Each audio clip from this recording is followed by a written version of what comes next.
Welcome back to the 5th session of JA It's My Business. This activity is entitled I See a Need and is going to focus on social entrepreneurs. In the introduction, we encourage you to talk a little bit about what social entrepreneurs are, and then it leads you into an icebreaker activity. Depending upon the time that you have in your classroom, you can do it the way the book outlines, or you could choose to just share some of your favorite quotes and why. The way the book asks you to do it is to hang up the various quotes around the classroom and to allow the students 2 to 3 minutes to mill around the room reading those quotes. The students can then choose the quote that they like the best, and they can then share with the large group why they chose that quote and a little bit more about it. What you'll notice is that on the back it talks a little bit about the person who said that quote and tells a little bit about their lives. So again, you need to consider the time that you have in the classroom, as this might take a lot of time away from your actual activity, but it's also a great way to talk about social entrepreneurs and to come back to if you need any filler time throughout the activity. From that, you will then jump into the actual activity. And first of all, they do have a story highlighted in your book that you can share explaining the story of a social entrepreneur. From there, you are going to have the students break up into small groups, and they are going to get to work in competitive teams to create a workable business plan around a social need that has been identified for them. So the first step is to split the students into 8 groups.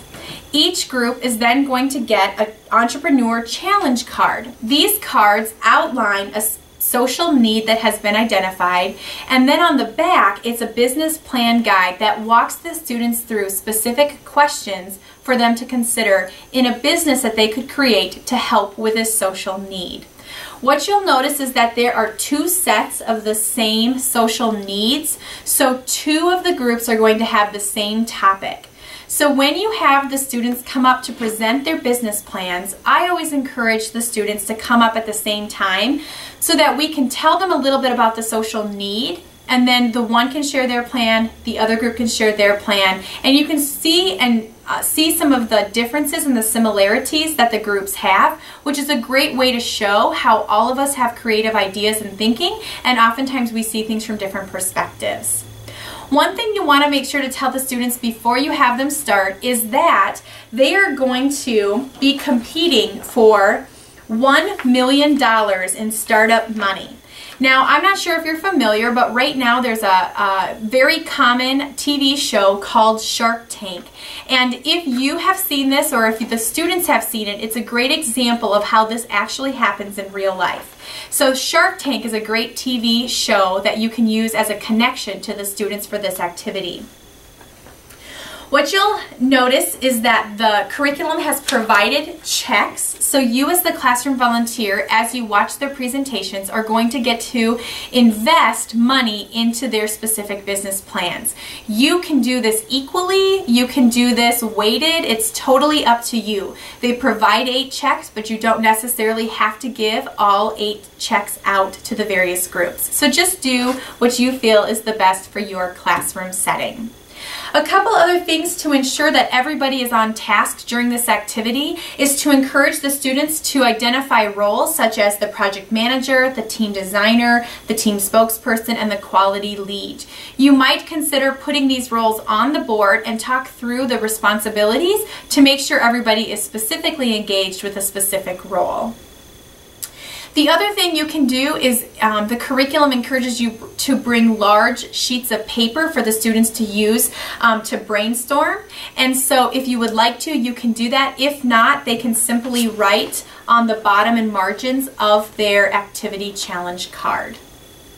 Once all the presentations occur and you have the opportunity to share who you invest in, you can also share a little bit about the actual businesses that have been created regarding these social needs. You can do this while they're presenting, or you could do this at the end, but the great thing is every single one of these social needs actually has a connection to a real business, and so it illustrates the point that people really do see that need and they find ways to fill that need, which is really awesome for the students to realize. Again, you can take the last few minutes if you have time to do the learning challenge. This one is to take 3 minutes to list all the ways that their business plan relates to the 4 characteristics of entrepreneurship. And if you have been doing the entrepreneurship think tank, make sure that you take the time to do that as well using the journals provided in the curriculum. As always, make sure you take the last 3 to 4 minutes to do a summary and review to wrap up all of the main points and to solidify the students' learning. Enjoy the session.